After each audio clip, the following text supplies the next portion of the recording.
Have you ever wanted to make a fountain that flows endlessly? Today, we'll show you how to create a self-flowing water fountain using simple materials. This fun and educational DIY science experiment is perfect for families and curious minds. To start, gather your materials. You'll need 2 plastic bottles, straws, scissors, and water. Make sure your workspace is clean and you have bright lighting for best visibility. First, take 1 plastic bottle. Cut the bottom off this bottle. This will be the source of water. Next, take the second plastic bottle. This will be the fountain base. Make a hole in the cap for the straw to fit tightly. Then, insert the straw into the hole. Ensure one end reaches the bottom of the second bottle while the other end is outside.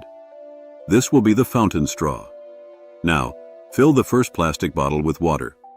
Replace its cap. Turn it upside down over the second bottle.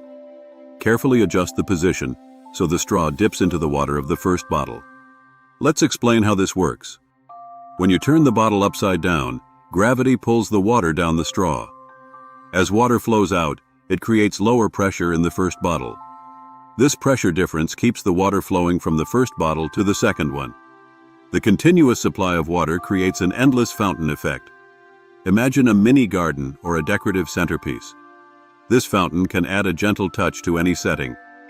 In summary, today you learned how to make a self-flowing water fountain. Using just plastic bottles and straws, anyone can create this fun experiment at home. Now it's your turn.